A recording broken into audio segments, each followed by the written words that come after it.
Good morning, everybody, Buenos días a todos. and the official welcome to City Hall. This is now a meeting of the Los Angeles City Council. City Council meets every Tuesday, Wednesday, and Friday at 10 a.m. We can also be viewed live on your cable, channel 35, seen via webcast from the city's homepage, or listened to via council phone. Madam Clerk, please call the roll. Burnson, Galanter, Garcetti, Hahn, Holden, Miskowski, Pacheco, Perry, Reyes, Worthing Thomas, Weiss, Zine, Padilla. 10 members present and a quorum, Mr. President. Thank you. If I can ask everybody to please stand and ask Mr. Weiss to lead us in the Pledge of Allegiance. Please stand and face the flag. Put your right hand over your heart. Ready, begin. I pledge allegiance to the flag of the United States of America and to the republic for which it stands, one nation, under God, indivisible, with liberty and justice for all. Thank you very much. Madam Clerk, first order of business, please. Approval of the minutes. Mr. Reyes moves and Mr. Zine seconds. Commendatory resolutions for approval. Mr. Pacheco moves and Ms. Miskowski seconds. Before beginning the regular agenda, there are several items to continue. Item number 33E, closed session item, a request to continue that to November 6th. Members request to continue item 33E without objection. Also 33F, a request to continue that from the city attorney to November 14th. Item 33F, members, without objection, that also is continued. And item 33G, a request to continue that matter to November 7th. Item 33G, continued without objection. And also a request on behalf of from Councilmember Perry to continue item 17 to Friday, which is November 2nd. Item number 17, request from CD9, without objection, that shall be continued. On the regular agenda, items noticed for public hearings, items numbers 1 through 4, and I believe, Mr. President, item number 4 has a card, and also they are all ordinances. Do you wish to hold them for 12 members? Do we expect 12 members today? Yes, Mr. President. Well, let's hold them on the desk. Item 4 does have a card. We'll call that special. Next items for which public hearings have been held, items 5 through 17. Item 5 also has an ordinance. So before going on to the next set of items, items 1 through 4, we've called 4 special. Let's open the public hearing on item 1 through 3 and close the public hearings and just simply wait for a vote when we do have 12 members. Items 5 through 17 now before us. Public hearing has been held on these items. Any specials, colleagues? Items 5 through 17. Mr. Pacheco. Item number 10. Item number 10. We have had a card submitted on item number 10. We're not required to have public hearings since it has been held in committee. 5 through 17. Any other specials? Mr. Holden calls 5 and 16 special. Any other specials? Seeing none, Madam Clerk, please open the roll on the balance of the items. Close the roll. Tabulate the vote. 10 ayes. Those items are approved. Next item, please. Next items for which public hearings have not been held, items 18 through 32. Item 18 also has an ordinance. Do you wish to hold that one on the desk also? Let's hold the ordinance on the desk. 18 through 32 before us. Do not have cards from members of the public wishing to speak on these items. We shall deem the public hearing open and closed. Any specials? Items 18 through 32. Ms. Hahn calls item 30 special. Any other specials? Any other specials? Seeing none, Madam Clerk, please open the roll on items 19 through 29 and 31 and 32. Close the roll. Tabulate the vote. 11 ayes. Those items are approved. Forthwith on 20, 21, and 23. Next item, please. Next items, Mr. President, are the closed session items. Do you wish to hold those on the desk? Let's hold those on the desk. On the supplemental agenda, items 34 and 35 are items for which public hearings have not been held. Items 34 and 35 do not have cards for members of the public wishing to speak on these items. Shall deem public hearings open and closed. Any specials? Mr. Reyes calls 35 special. Item 34 before us. Anybody wishing to call that special? Seeing none, Madam Clerk, please open the roll on item 34. Close the roll. Tabulate the vote. 11 ayes. Item 34 is approved. Next item, please. Going back to the specials, item number 4 has a card from the public on the item. Item number 4 now before us, members. We shall begin with the public comment period. The council calls forward Jerry England. Forthwith on 34. Is Mr. Jerry England here? Mr. England going once. Mr. England going twice. Mr. England, thank you for submitting your card against the proposal. It shall be added to the file. This closes the public comment period for item number 4. Members wishing to speak on item number 4. The chair of the committee, Mr. Reyes. Thank you, Council President. Colleagues, this is a case in which we've been able to reach consensus with the applicant, with the community. We've been able to articulate some conditions you'll see as motion 4A. And what it does, it allows the project to move forward, but it makes public safety a priority in how we are aligning the path for the horses that are coming down a very busy street. We've been able to establish a pathway in which we're trying to make it as safe as possible. We understand that it's not a formal horse trail, but it is being used as such, and all we're trying to do is enhance public safety. It does not inhibit the project in any way. It allows for the kind of discretion that permits Caltrans to do what it needs to do without impeding the improvement based on standards set by the city. And we have Emily Gable with us from the planning department, should you have any questions. I ask for your support. Mr. Burnson. Yes, there's just one correction that we need in the findings. Number 6, we need to say in the 4th line from the bottom, it says that the track conditions to be constructed over a portion of the track and we want to add if permitted in the portion of the public right-of-way, if permitted.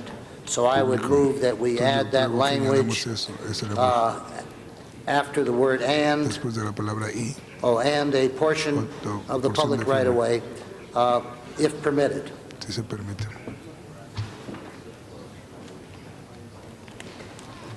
We got that? That's the only thing, and I want to thank our chair for working on this and the cooperation.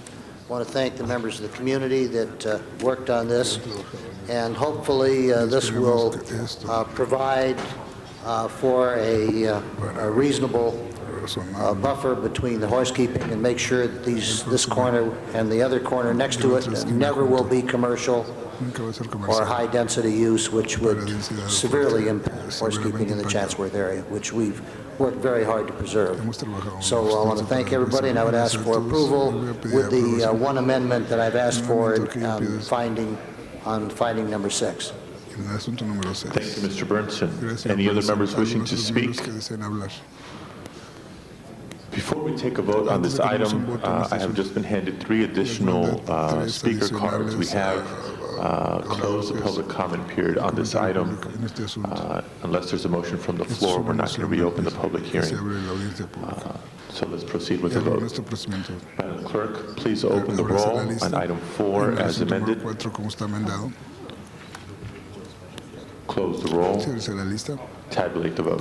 13 ayes. That is approved. Let's send that forthwith.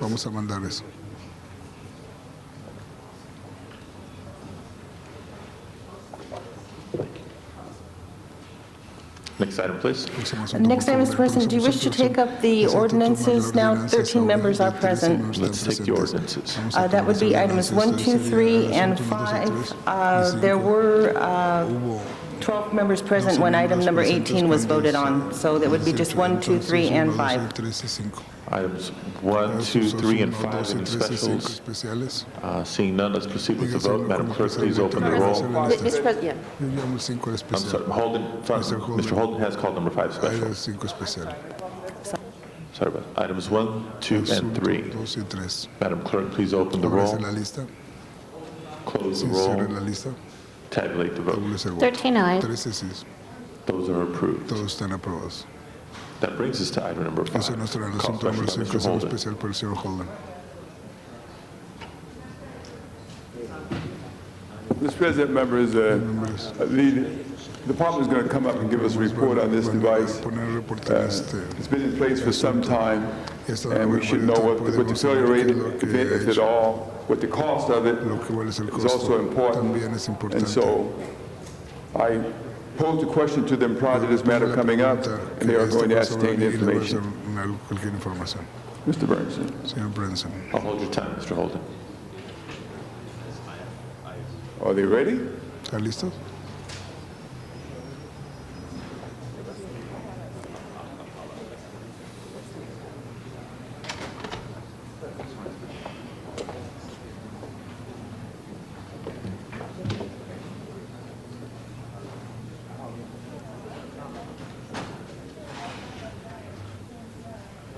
Good morning, council members. Dave Lar with the Department of Building Safety.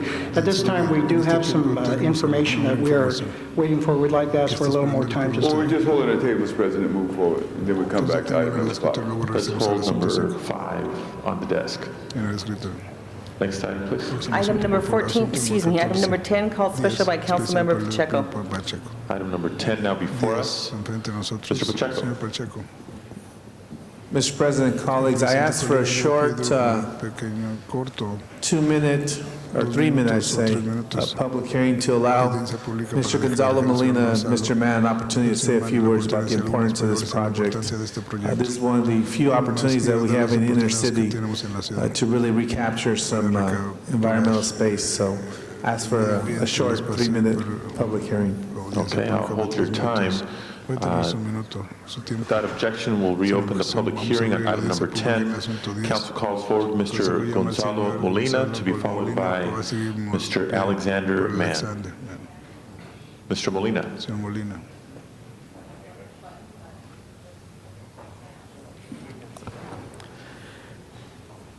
Gonzalo Molina, elected member of the Democratic Central Committee and representing the Democratic Central Committee, to recommend the approval of the $800,000 for Hazard Park, which is a park has historical significance because bilingual education was born there.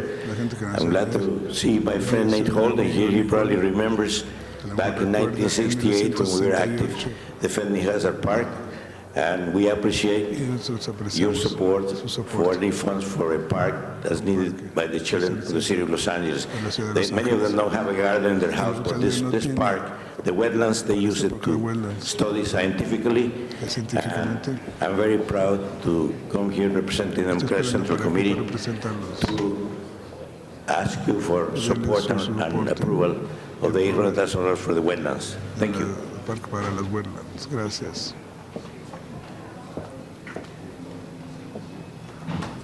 Thank you, Mr. Molina. Mr. Mann. Molina, señor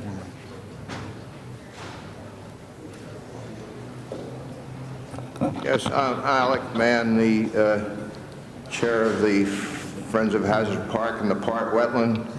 After Mr. Molina's eloquent presentation, I don't have anything to add, but I think this picture of a mother in the park with her child is very poignant. It tells the story of how important parks are.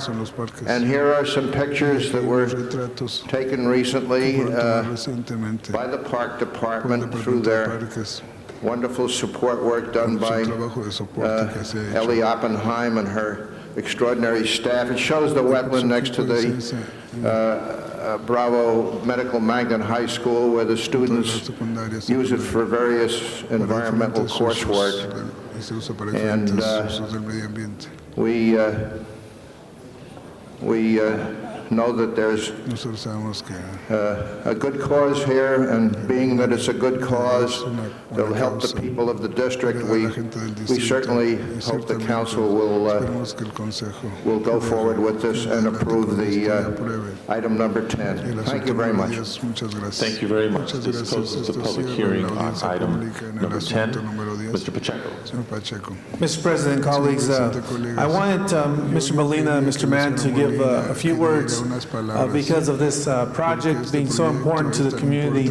Hazard Park is one of the oldest parks in the city of Los Angeles, and at one point in its history, there was a move to put a hospital there, and the community and Congressman Roy Ball, and I understand from Mr. Molina, even our colleague Mr. Holden was helpful in preserving the park there.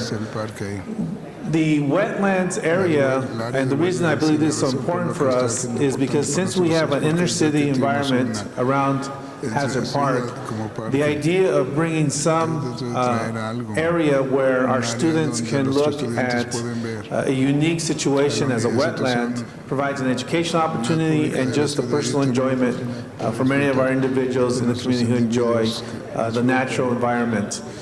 Also, I wanted to bring to the council's attention that here in Hazard Park, along the border of Hazard Park, we had an old easement from the railroads. And what we did as an office is we asked the city attorney, and I want to thank the city attorney's office for going to court and having the easement declared abandoned, which gave us possession of that location so that we could apply for these funds and be eligible for these funds. So I do want to thank the city attorney's office for working with us. I believe this is a win-win for everyone involved here in the city of Los Angeles. And we would obviously like to thank Mr. Weiss, our chair of Arts, Health, and Humanities, for moving this with a recommendation for support. Thank you. Thank you, Mr. Pacheco. Any other members wishing to speak on item number 10? Seeing none, Madam Clerk, please open the roll, close the roll, tabulate the vote. 13 ayes. That is approved. Next item, please. Item number 16, called special by Councilmember Holden. Before we go to item 16, the chair recognizes Mr. Rudy Thomas. Mr. President, members of the council, just a few introductions. We want to acknowledge two guests in the audience. One is the vice chairman of the Crenshaw Redevelopment Area PAC, entrepreneur of long-standing in our city, Mr. Jerry Edwards. We want to welcome you today to the audience. Mr. Edwards, Mr. Danny Bakewell, president of the Brotherhood Crusade, is here with us today. Mr. President has a major event coming celebrating many years of service with that organization in the coming weeks. And Mr. John Mack, the president of the Los Angeles Urban League, one of the leading lights in the city of Los Angeles for many, many years. Would you join me in welcoming all three gentlemen to the council chambers?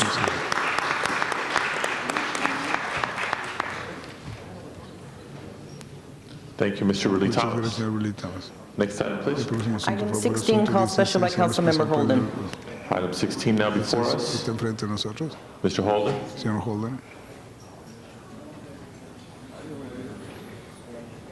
Mr. President, members, maybe somebody can tell us about the significance and importance of accepting this government-furnished equipment.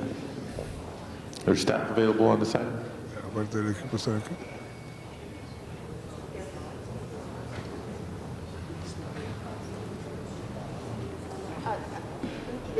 President, I don't believe anyone here is here from the LAPD. This is just a receiving of some equipment from the federal government. Right, I've just been informed there's nobody here from the... Mr. President, the reason why I call it special, I will proceed because this is probably a good thing, and I want to know how the department plans to use it, number one. Number two, when I was first elected, we needed a communication system, and during those times, and even until recently today, the various departments that could have received accepted government furnished equipment called GFE never did so. We're spending hundreds of millions of dollars to have designed government furnished equipment, electronic and communication equipment for the department, for the police department, and for the fire department that never really worked, never put in place, and we could have gotten it off the shelf from the government, known as GFE, government furnished equipment. And I'm glad to see that the department is waking up and accepting this equipment and putting it back into use and saving the taxpayers of the city of Los Angeles millions of dollars. And I just wanted them to sit at the table and say, oh, we finally are not doing it. And that's the reason why I call this special. I think it's important for each and every one of us to know that this equipment is available. I'm going to ask them specific questions like, what other equipment that's available that we don't have to go out and buy, that we can get from the government as surplus equipment called GFE. For the life of me, I don't know why we have to spend money that we don't, why we spend money that we don't have to spend. The CAO is here, and maybe he can come over, Mr. Fujioka can come over and tell us about this GFE equipment. Huh? What's right here? Mr. Fujioka? Are you familiar with item number 16? About the government furnished equipment that's being requested by the public safety of the police department? I believe we've been asked to comment on this one. What is this so-called surplus military equipment? What is it? I think we need to have the police department come back and come and report to this one because we haven't been asked to report on this item. Could we hold it to tomorrow, Mr. President? That is also the desire of the police department to be able to answer your questions. Thank you very much. Without objection, we'll continue this item for one day. Next item, please. Item number 30, called special by Councilmember Hahn. Item 30 before us now. Ms. Hahn. Thank you, Mr. President. Colleagues, I really just wanted to rise and just have an opportunity to really commend our city departments for working together with me on this particular problem that has existed in the community of Wilmington for as long as I can remember. This community has suffered from the illegal trucks, the renegade trucks who drive through the residential streets on a regular basis, even though the signs have been posted, they've been fined, they've been ticketed, and young kids are in harm's way every day by these large trucks going to and from the port. The Department of Transportation, Street Services, LAPD, Port Police all came together, and we came up with a solution of putting cement barricades on C Street to absolutely prevent the trucks from coming off the Harbor Freeway and going down a residential street on their way to the Port of Los Angeles. So I just want to take this opportunity to say every once in a while it's really encouraging and heartwarming that we can take a quality of life issue in a neighborhood and actually come together with a solution that makes everybody happy. So I just urge your aye vote on this, and I think it'll be a good thing for the residents of Wilmington. Thank you. Thank you, Ms. Hahn. Any other members wishing to speak? Seeing none, Madam Clerk, please open the roll, close the roll, tabulate the vote. 13 ayes. Item 30 is approved. Next item, please. Item number 35, called special by Councilmember Reyes. Mr. Reyes.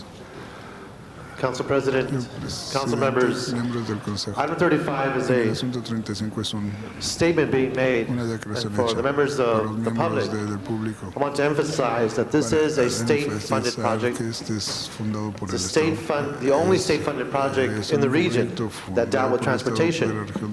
And the city over many years has been working hard to respond and listen to the community. We've had hundreds of community meetings. We've gone through several stages of mitigation. We've been able to save 26 homes. We've slowed down a train from 40 miles per hour down to 20 miles per hour. We've been able to bring in individuals, property owners along the corridor to be essentially informed of the impact of this project. And it's unfortunate that today we find folks no fault of theirs, who learned of the project 2 years ago, but are now in the 11th hour of this particular transportation crucial rail line project. And we now need to move forward. We now need to move forward because we need to make a statement as a city that rail is important to the city of Los Angeles, that to not finish this project would be to say that we cannot finish our projects throughout the city. So I dare say that the East Side line would be in jeopardy, the Exposition line would be in jeopardy. We would be in a position where we are showing the authority figures at the state level that we cannot finish this project. And granted, there's always room for improvement, and I'm hoping in the coming years we can continue to improve this line. But there's been tremendous amount of investment at the economic development level along Figueroa and Lincoln Heights and Chinatown. And we are now in a position where we need to assert ourselves to let folks know that the transit-dependent people do matter, that the folks along the corridor do matter, that the folks on the hillsides will benefit in having access to a regional network right down the hill. So everyone wins in this situation. Unfortunately, there's not enough time to inform everyone every time they move into the neighborhood of all the history that has gone on here. Like I said, we have invested, we have tried our best to mitigate a state-funded project, and I urge your support. And I just want to say to you that this is the beginning of a third-tier network of how we get our people moving around the city in a much more efficient manner. Thank you so much. Thank you, Mr. Reyes. Other members wishing to speak?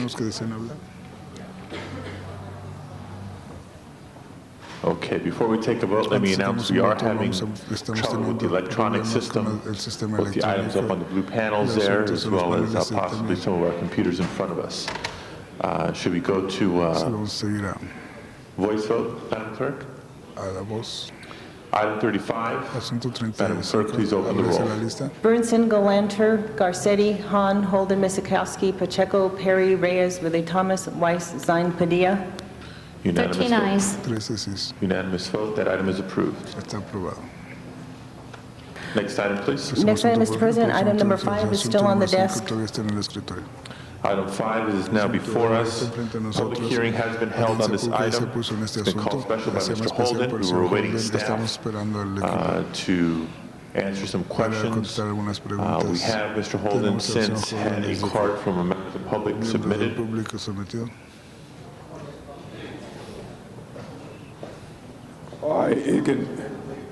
We can hear them. Is the department coming forward? Yes. Yeah. Okay. Yeah. Mr. Burnson wishes to speak. Mr. Holden, did you want to reopen the public hearing? Oh, I think if it's a person is here to speak, I have no problem with that. Sure. We have one card submitted. The council calls forward Mr. Mel Wilson. Would the department come forward also? I mean, being in the back is not going to help us. Mr. Mel Wilson.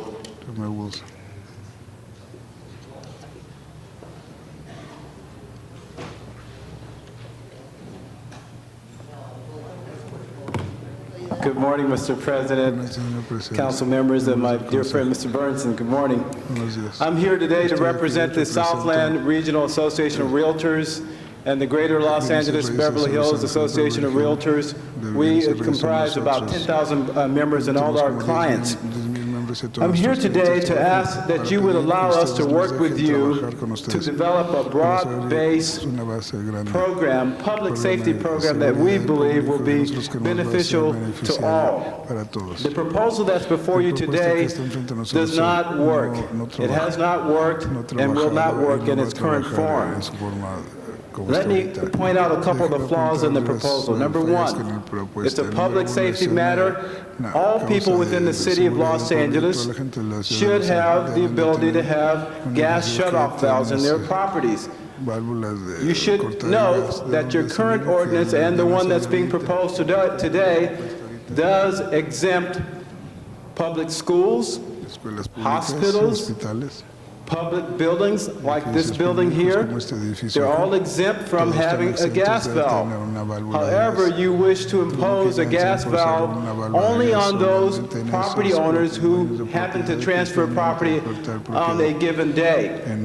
Now, given what's happening throughout our economy, properties are not selling every day, and it will take years for us to get to a point where all of the properties are properly retrofitted. Here's what we propose to do. We would like to work with you as an advocate of this program, one that would not just be for the property owners that transfer title at this given time, but for all property owners throughout the city of Los Angeles. We believe that if I have a gas valve on my home, for example, because I just bought a property today, however, my neighbor next door who's not planning on moving for the next 20 years, and they don't have a gas valve, their house catches on fire, my property is not going to be exempt from that fire. It's still going to be burned. And so why not think through this thing? We've asked Councilmember Mizakowski if she would allow us to work with you.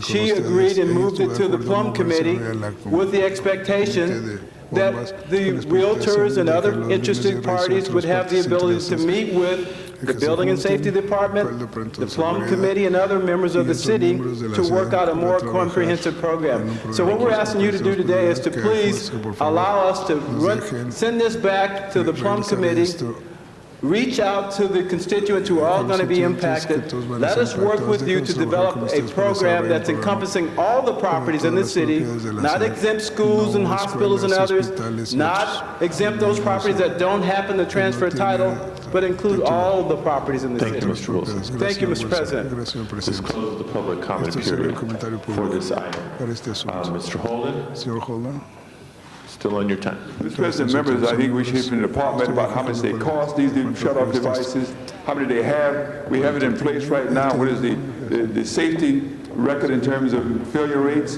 I mean, how is it working? You've never given us a report on the shut-off valves. And when did we first require that shut-off valves be installed on transfer property? This information I think we all need to know before I begin to speak, Mr. President.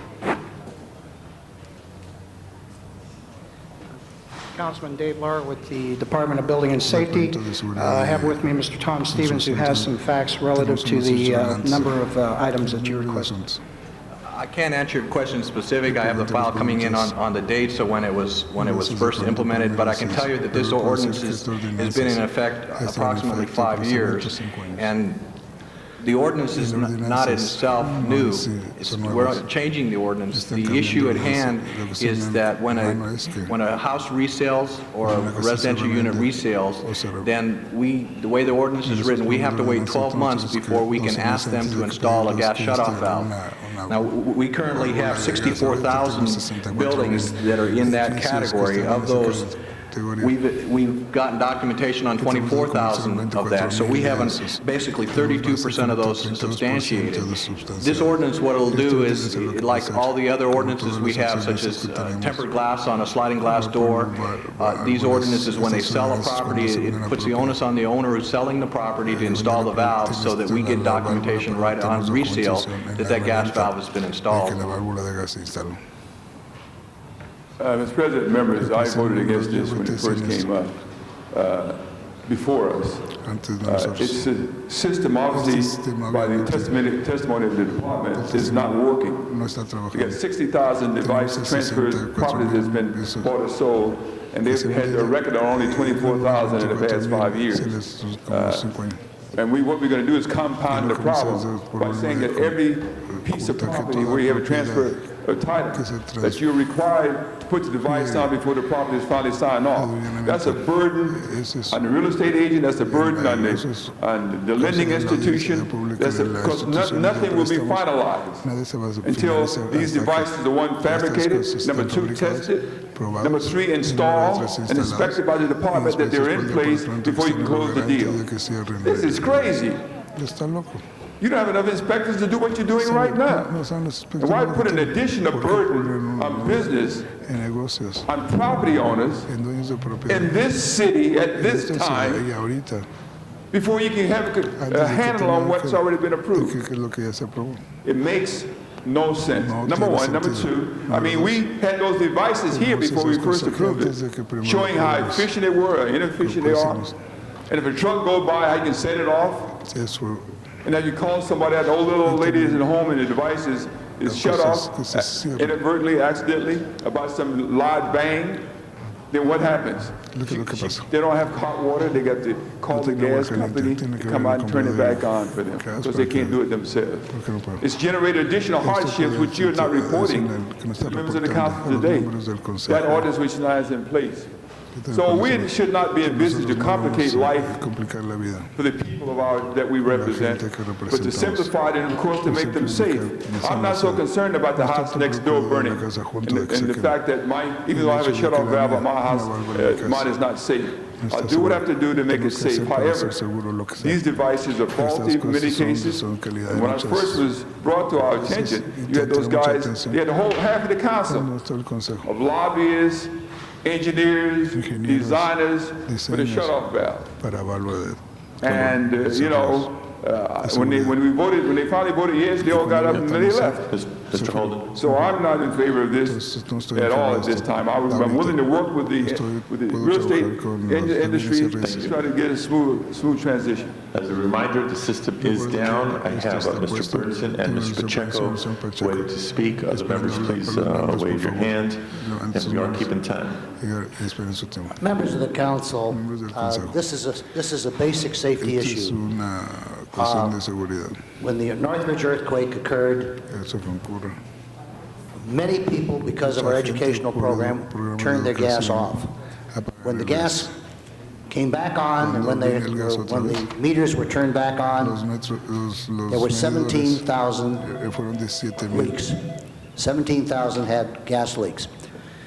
If you ask the fire department, they will tell you that had this quake occurred when people were away at work, instead of early in the morning on a holiday, the San Fernando Valley would probably have burned because the fires would have spread throughout the valley, and we would have been unable, because of the emergency, to try to cover it. Number one, some of the comments made by Mr. Holden are incorrect. Apparently, he hasn't followed the latest information on it. The original state standards were true that a faulty valve or a valve that could be shut off or turned off by a truck or something, those standards have been changed, and in the valves that have been approved for the city, it requires an earthquake of substance, size, and duration before they are shut off. That's number one. Number two, the real problem is we tried to work with the real estate industry. I think I've been a good friend of the industry through the years. But the fact is that this has not worked because building and safety has not had the ability, either the willpower, the ability, or the backing by the council to enforce it, and that's the simple truth. We live in an earthquake zone. We have two or three at least major faults that run directly under the city that could go off at any time. And when that happens, if any of you remember what happened in Northridge, it could be a lot worse downtown. The Inglewood Newport fault and the Park fault runs from through. What's the name of the park? Anyway, these two faults go directly into downtown and through areas of the city, and I can assure you that you don't want to put yourself in a situation where you would have a fire that would destroy the city afterwards. That's what happened in San Francisco. I don't have to tell you that the earthquake did not destroy San Francisco. San Francisco in 1903 is built on bedrock, the major portions of the city, before the marina and the areas that failed in the Loma Prieta earthquake. And what actually destroyed San Francisco was the fire afterwards, because they didn't have the means of combating it. So this is important. By changing the time from allowing somebody to arbitrarily install the meter 12 months after they bought the house is not working. Owners of property that sell their property now, they are required to do a number of things. They have to do a termite inspection. They have to sign off on a 9A report on smoke detectors. This is no different. Mr. Burnson. Thank you. I think I had a little less time than Mr. Holden. No, we're measuring it the old-fashioned way. You weren't measuring then, were you? Huh? Were you measuring? Yes, you were. Well, put me down again then. Okay. Mr. Pacheco. Mr. President, colleagues, let me piggyback off what Mr. Burnson was saying. I can just share with you that it seems that we're moving kind of slow in the city with our public safety measures, and this is a measure that I support. And it's really easy for me to support this one when a couple of months ago, when I bought my house, the seller had to spend an extra day going through my house installing those low flush toilets. And that is one of our codes. So if I had a choice today, what was more important to me in the event of an earthquake or some hazard, it would be the shut-off valve versus a low flush toilet. But yet, today, we require that. And the seller asked me if he could leave them for me to install because he had them there. And he changed his mind in order to comply with our code. He had them installed before I took possession. So I do support the motion and ask you all to look at this as a serious step forward in preparing and protecting our residents. Thank you, Mr. Pacheco. Ms. Misikowski. Thank you, Mr. President. I had met with the Real Estate Association of San Fernando Valley and suggested that it come to the Plum Committee, and it did come to Plum, where, although I'm not a member anymore, Mr. Reyes and Mr. Burnson did look at this and discuss it. And in this issue, I think we have to pay a lot of attention to what Mr. Burnson has indicated. As we know, Mr. Burnson is our expert on this. And members of the council, we now have the requirement that this seismic safety valve must be put in place on a house after it is sold, but the only situation is now it must be done 12 months thereafter. And what we're hearing from our department is that that hasn't worked. So although Mr. Pacheco told the story of buying the house and that the toilets had to be replaced, he now has the obligation within the next 12 months under the existing ordinance to put the seismic safety valves in place on the delivery of gas. And that is something that he may not have been aware of. This becomes very clear. It becomes one more responsibility. I'm still willing to say that I think if we adopt this, and I think we should, that if the real estate community wants to come up with some easier process, some other way of checking, some other mechanism, we'd be happy to look at that. But I think this does make sense. We are talking, members of the council, about a lot of issues today in terms of emergency preparedness.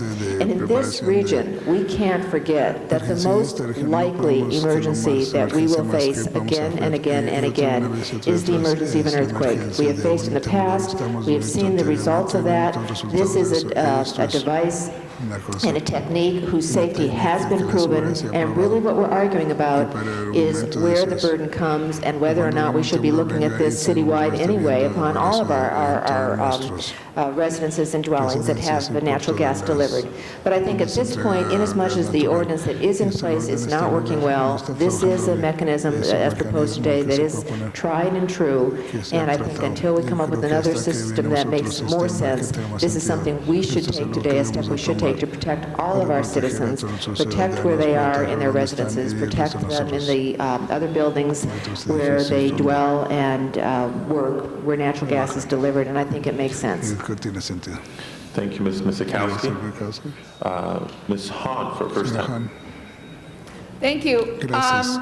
While I support the idea in concept, I think what I'm having trouble with is the idea that our city inspectors would be the ones that would have to come out and inspect it and before the deal is closed. When we're talking about termites or low flush toilets, those are not city inspectors that agree on it. In fact, the low flush toilets, I believe the seller and the real estate agent just certify that that's taken place. So I think that's what I'm having a problem with. Am I missing something? It's not going to be city inspectors that certify whether or not this valve has been installed before the deal is closed? Because I think that would bring real estate deals to a grinding halt in the entire city of Los Angeles if we waited for our city inspectors.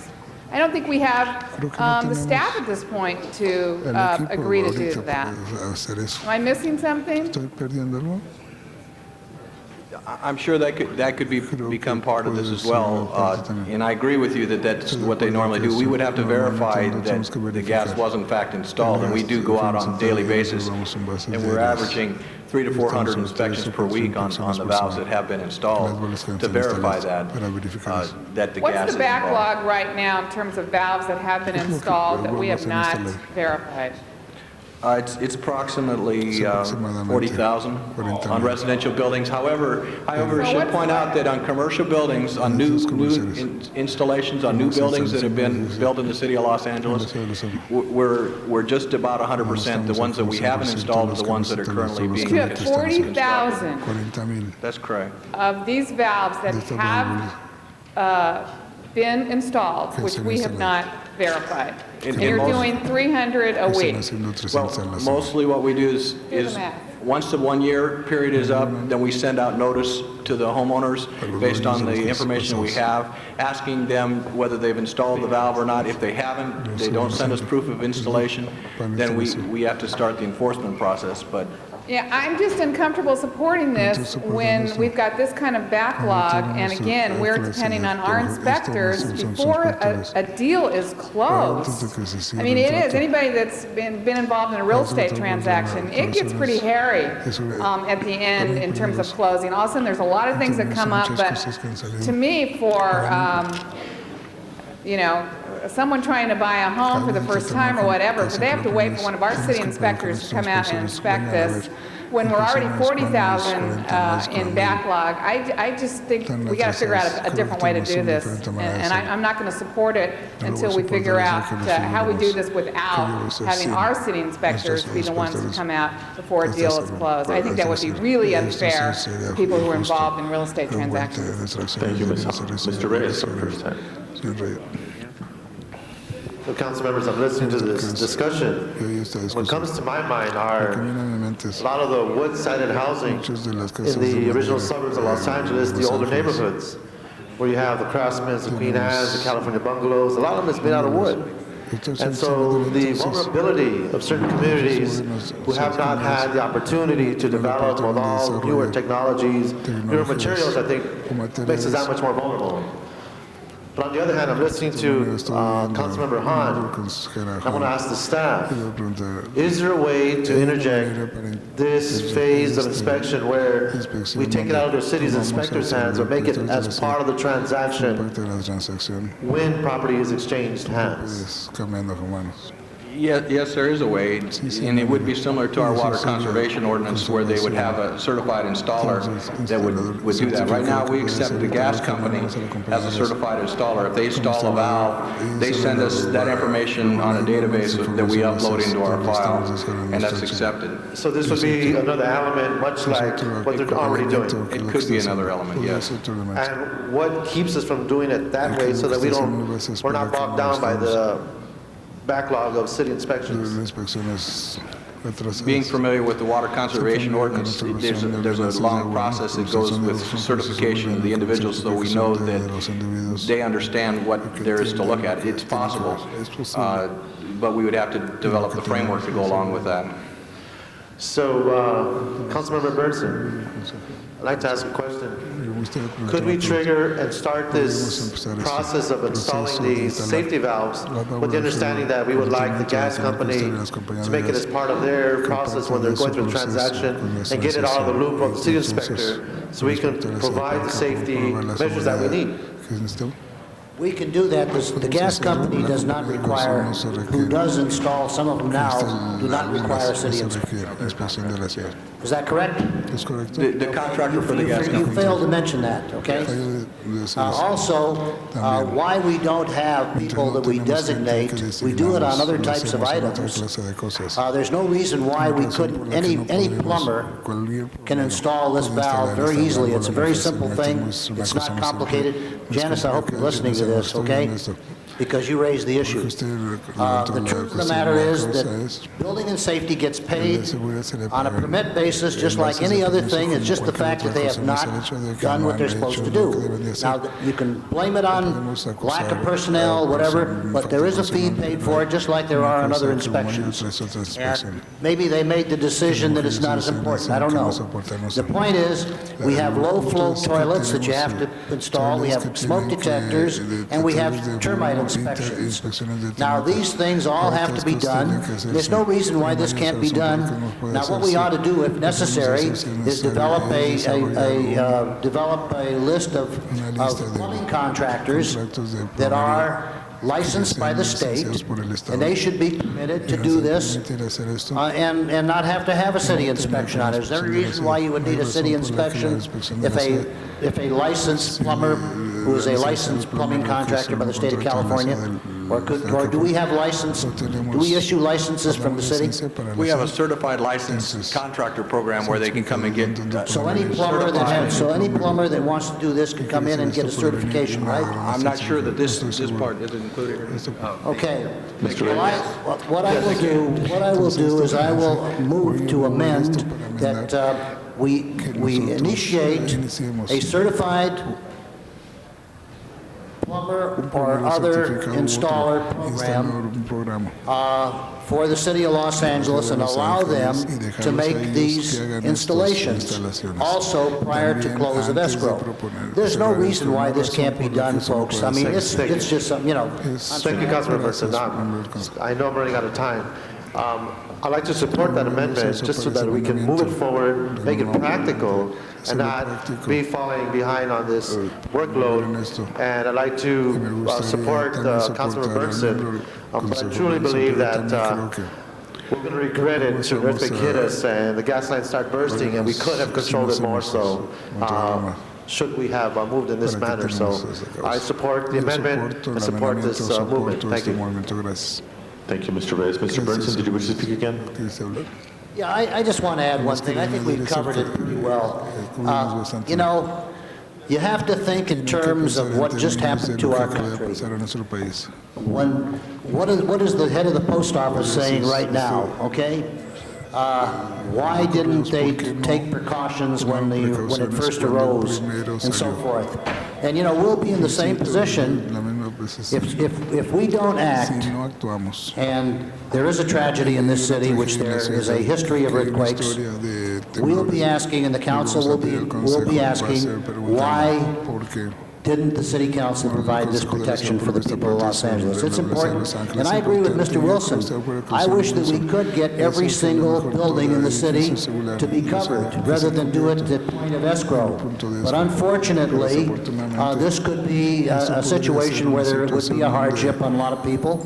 When a building or a piece of property is being sold, they're getting cash for it. So, you know, there's not a problem with them being able to afford it. But people particularly in low income or low to moderate income people in various private homes, you know, that may be a little different. I would hope we'll see the day when every house, every home, and every building in Los Angeles is covered.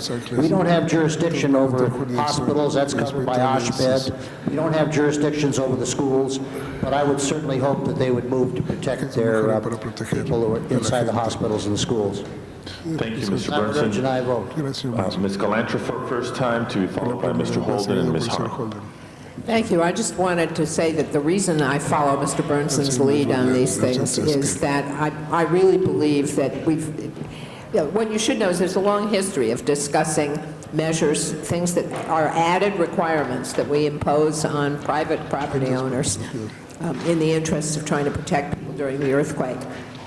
And I really believe that the reason we didn't lose more people in the Northridge earthquake is that Mr. Bernsen was successful in beating us all around the head and shoulders and getting us to, in fact, impose a number of requirements on the retrofitting of buildings to ensure that, as well as we could, that people would be safe in the event of an earthquake.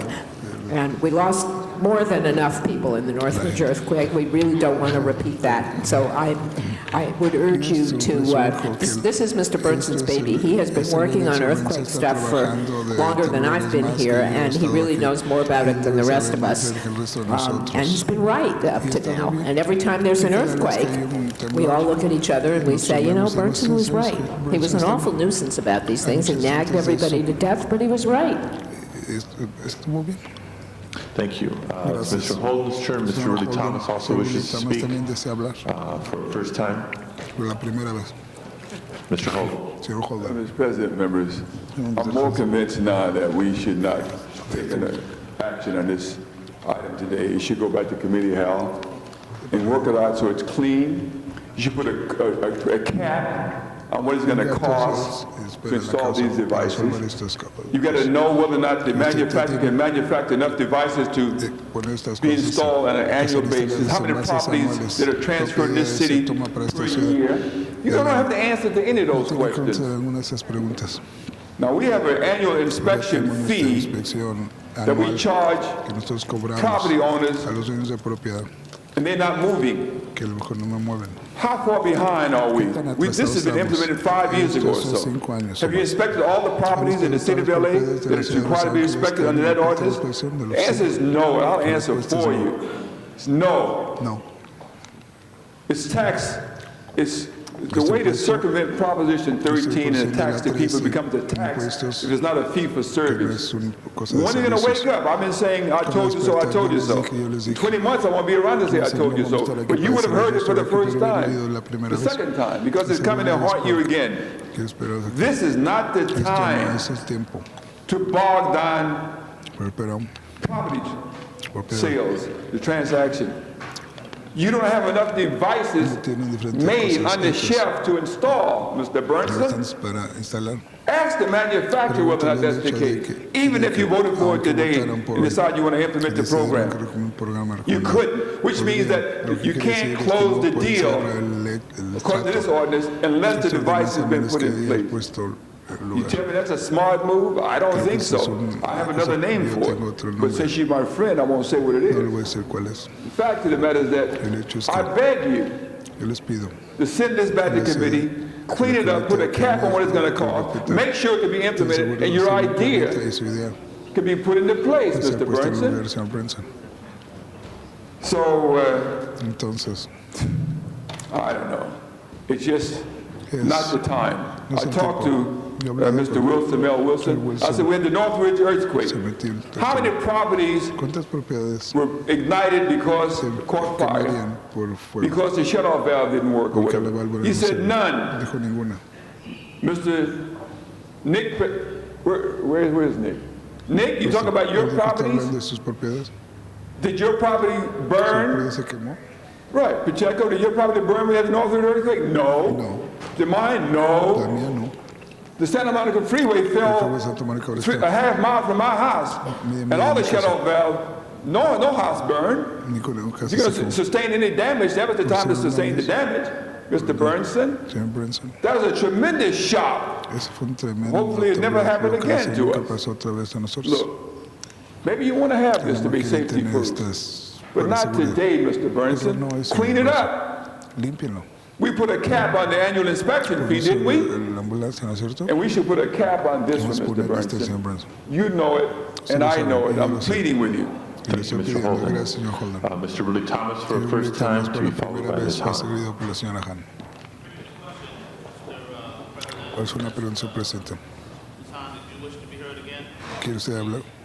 Hahn. Thank you. I feel the same way, Mr. Burnson. I would really urge you to take it back to committee, really decide things like who would be doing the inspection. I really want to see that in writing, because I cannot support it if it's going to be our building and safety inspectors. I don't think we have the personnel to do that. I would like to have more information on, are there enough of these valves out there ready to go? I'm concerned about the members of our community who sometimes are preyed upon in situations like that with scams coming in and trying to sell them devices that are much higher than they can afford. I can see senior citizens trying to sell a piece of property and then getting bombarded with. I don't think we have enough safeguards in place for this kind of operation to take place.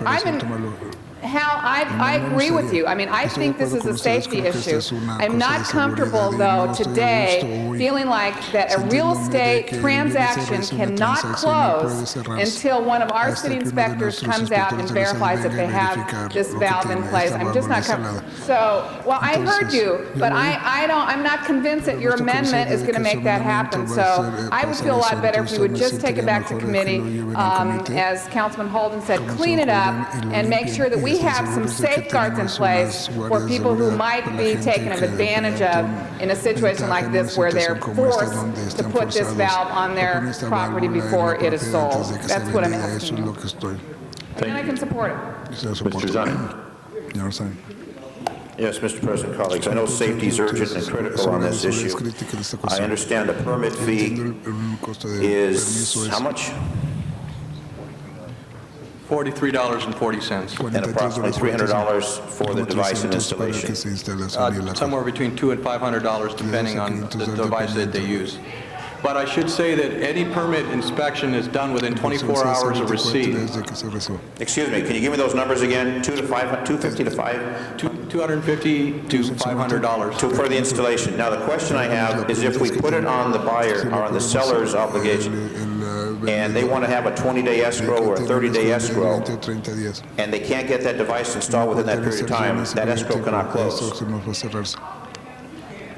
No, now, the difference between enforcement and inspection, we're making all of our inspections within 24 hours. If the contractor takes a plumbing permit out for seismic gas shutoff valve, we will, and a request inspection, we will have an inspection within 24 hours of that request. But you got 40,000 behind. We have the inspectors for that. 40,000. I'm sorry. As you mentioned, there were 40,000. These are after the sale, after the point of sale. 12 months, we have to wait for 12 months. Right. And then we have to send them a letter out saying, we did not receive notification that you've installed a valve. Can you please either give us that notification, or then we'll follow it up with an order to comply. Excuse me, Mr. Zine has the floor. I'm trying to get some clarification. So this is the enforcement part that I was talking about, the 40,000, not the ones that have voluntarily installed a valve. Okay, so under the new proposal, the seller has the obligation to install that device. That's correct. That 40,000 will go away. Okay, to the tune of $250 to $500. That's correct. Okay. Plus a permit fee. So plus a permit fee. So $300 to $550. All right, $550 at the max. If they have a 20-day escrow, you say you can get your people there within that period of time to certify to verify. Yes. Okay, has it ever been considered to split the cost between the buyer and the seller? Well, I mean, within the rules, because right now the rules are the seller has to, the buyer has to pay versus splitting the cost. Has that ever been proposed? Because I know the cost is a factor here.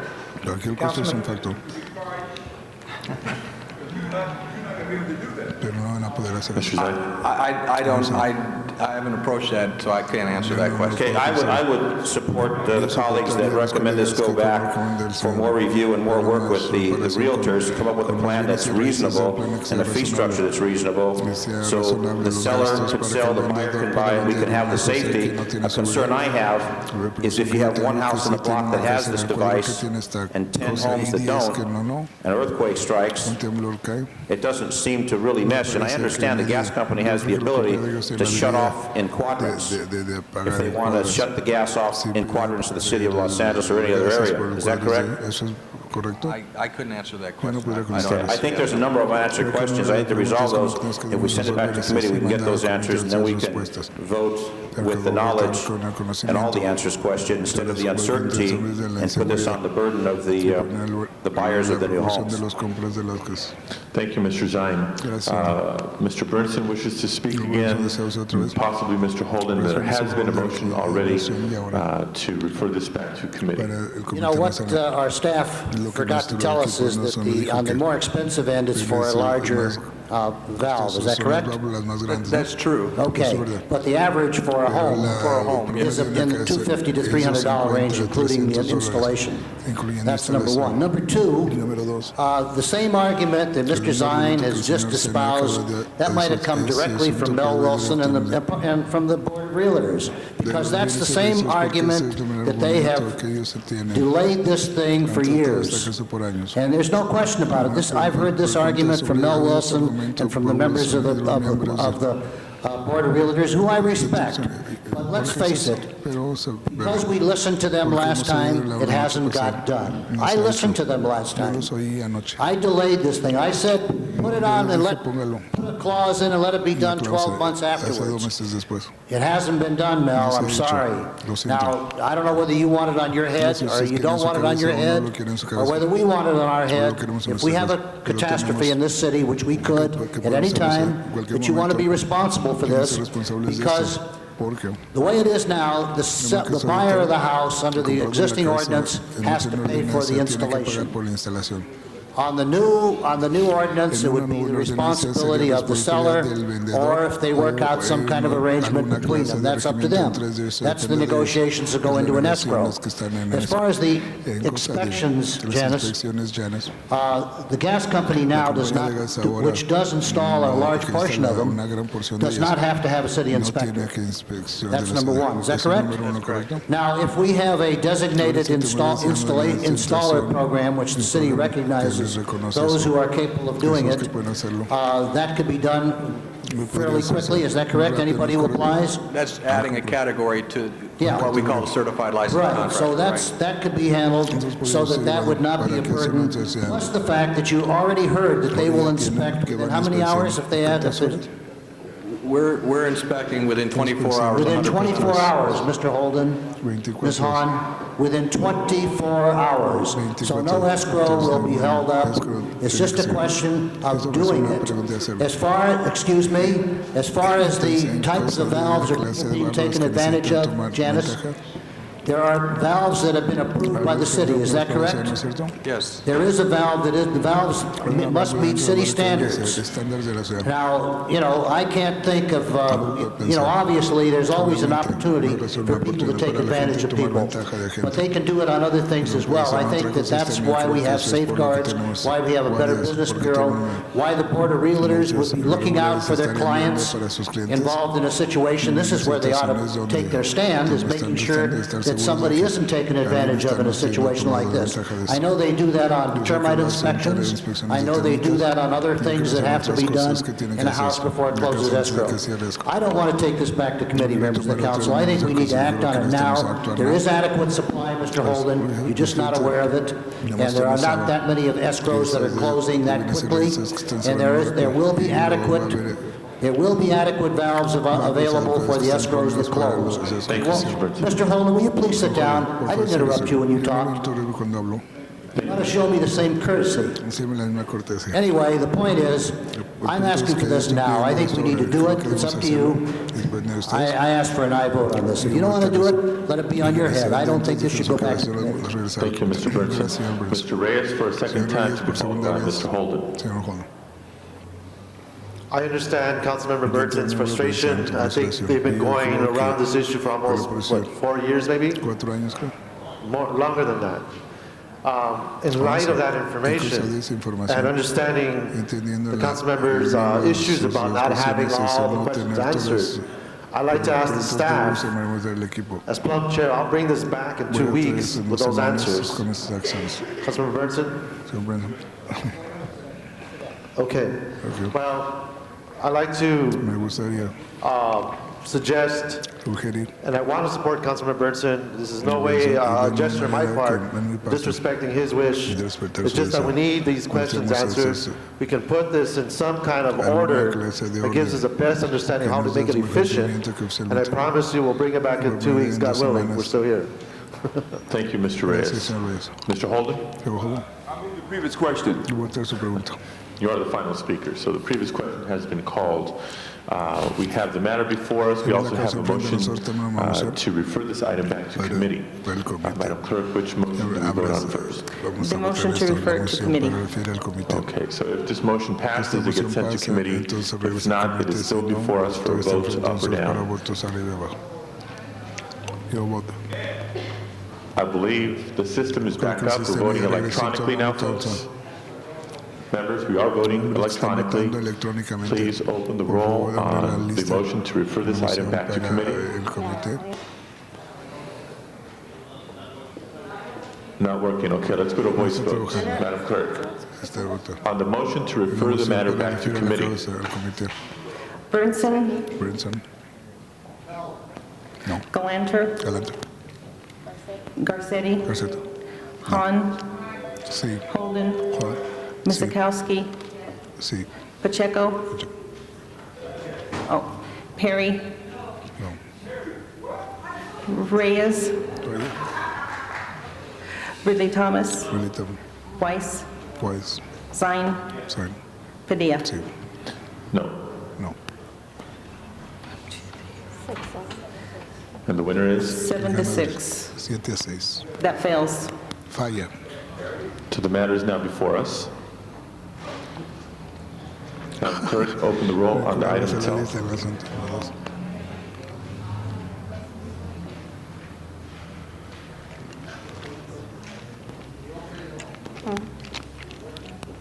It's open.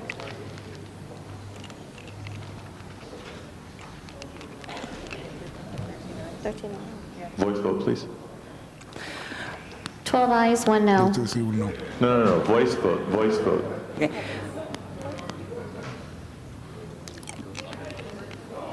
Okay, let's attempt an electronic vote on the matter itself. Please open the roll. Close the roll. Tabulate the vote. 9 ayes, 4 noes. Now that the system worked properly, votes reflective of your votes. Okay. That matter is approved. And the ordinance is over 1 week. Thank you very much. Next item, please. This is the time for comments from the public on items not on the agenda under council's jurisdiction. This is a public comment period, an opportunity for members of the public to address the council on items within our jurisdiction not appearing on today's agenda. The council calls forward Ms. Susan Eskander to be followed by Jay Plum. Mr. President, before we go to public comment, can I just recognize some of our individuals here? We have Daniel Hernandez, the Executive Director of the Hollenbeck Youth Center, and we also have the SEA class, the Parenting Leadership class, so I have them stand up, all of them. And also, want to introduce the rest of the staff and supporters of the Hollenbeck Youth Center here. Dick, Matthew, thank you for coming out. Hopefully you enjoyed today's meeting. Thank you, Mr. President. Thank you, Mr. Pacheco. Back to public comments, Ms. Susan Eskander to be followed by Jay Plum.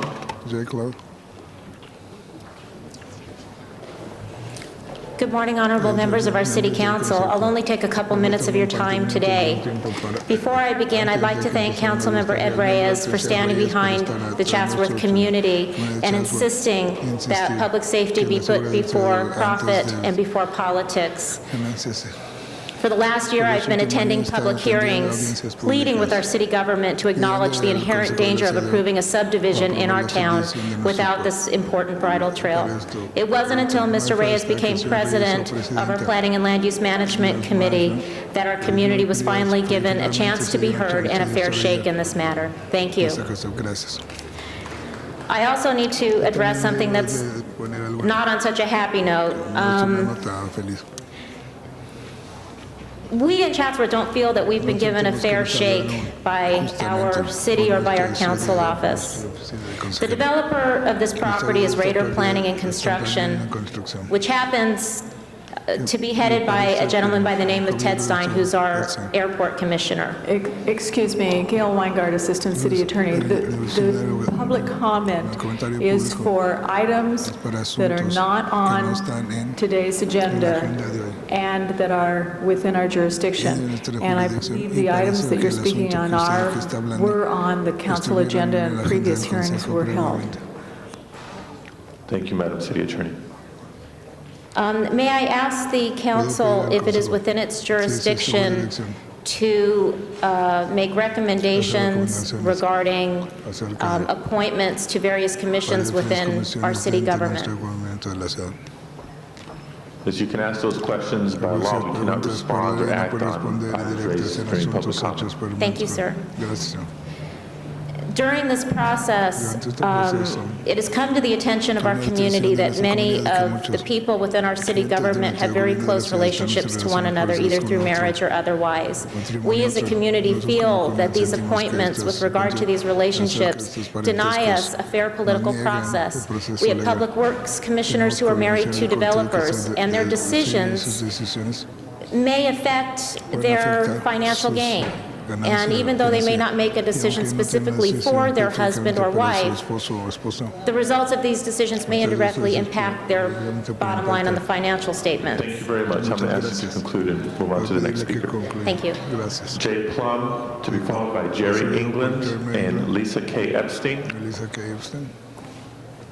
The Chatsworth Land Preservation Association, which I'm representing today, is delighted in bringing to the attention of this assembly the fact that in the future, a future project coming before you will have the concerns of this councilman that he expressed today, such as a public bridle trail system on Topanga Canyon Boulevard, a zone change that will not affect any horsekeeping in the area, articulated walls so defined and carefully massaged by the Plum Committee, but were not observed today, unfortunately, though I know Ms. Misikowski did her best to get the improvements in there. We're delighted that oak tree permits will be observed by the author of the oak tree provision, and future lawsuits brought by homeowners in concern for their dear oak trees hopefully will not happen. Thank you very much. You're welcome. Mr. Jerry England, to be followed by Lisa K. Epstein. Good morning, Mr. President and council members. It's good to see some of you in your seats today. What I have to say is our culture, an equestrian culture in Chatsworth, has been attacked by the political process, and we've been denied in part a democratic process because a tacit agreement exists between many of you. You support one another without really listening to the community. And that's one complaint I have. I have a really serious complaint that I want you to be aware of. A U.S. district judge, in an action against the Los Angeles Police Department to prohibit them from harassing homeless people downtown, has created a situation where campers can camp in our mountain fire district. And those campers, we can't get our councilman to pay attention. He says he's a stopped. Won't do anything about it because he's a stopped by the courts. Somebody needs to get a hold of that judge, and we need to protect our mountain fire district and your people that live in this city. It's just not right for the democratic process to be taken away and then councilmen to ignore us. Thank you. Thank you very much. Ms. Lisa K. Epstein, to be followed by Candido Mares. For over a year, I've been attending public hearings regarding our concerns of our community's future. I wanted to be part of the process and have a voice in city government, a voice in my community. At every turn, I saw doors closed to me and my neighbors. I'm disappointed in my councilman for shutting his doors to his constituents and for hiding behind the same lame excuse that he's protecting us from gas stations and batting cages, because if the plan isn't changed, that wouldn't have happened. Just once, I'd like to hear him tell this community the real truth, that against 1 year of community anguish and pleas, you said yes to one person's selfish greed. Mr. Mares. Good morning, Mr. President, council members. I want to thank you for making the city of Los Angeles a little safer. I had my home destroyed in the 1994 earthquake, and I know what it was like when I went out to try to turn on the gas line again, and luckily my neighbors stopped me. Otherwise, my house would have been blown up. Mr. Burnson, I thank you, and I thank the council for listening to you. Thank you very much. This concludes the public comment period for today's agenda. Next item, please. We have motions for posting and referral. Those motions are posted and referred. Council has excuses on the desk. Councilmember Ridley Thomas requests to be excused Friday, November 16th to arrive at 11:30. City business. A motion is required. Ms. Galantra moves. Councilmember Reyes requests to be excused Wednesday, November 14th. City business meets council policy. Mr. Reyes is excused. That clears the desk for going into closed session, Mr. President. Thank you very much. In conformity with California law, the council will now adjourn into closed session. Will the guards please clear the chambers?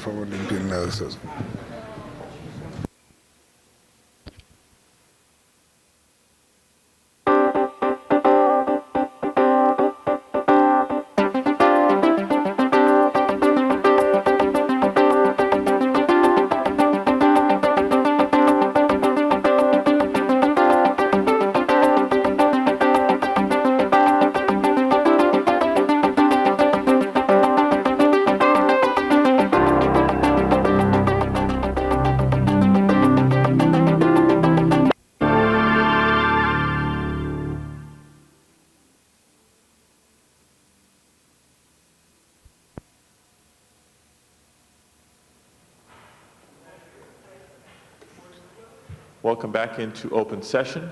Madam Clerk, next order of business, please. The desk is clear, Mr. President. Do we have adjourning motions? Members, please stand.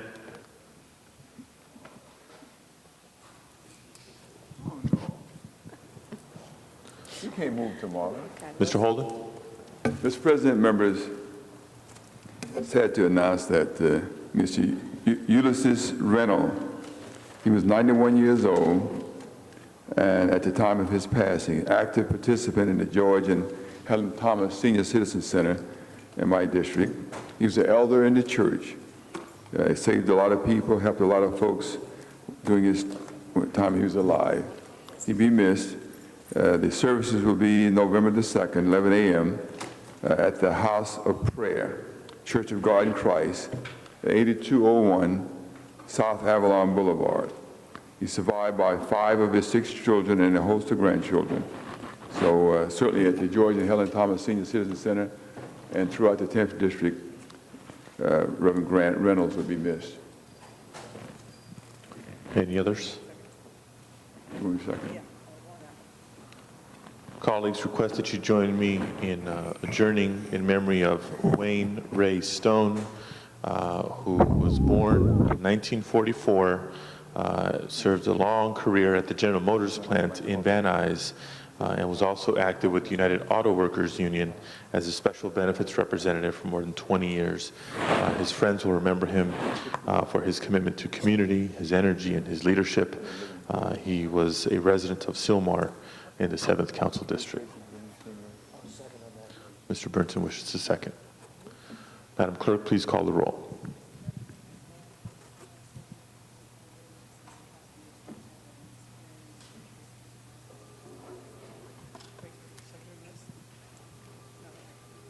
Thank you very much. This meeting is adjourned. Hey, Dennis.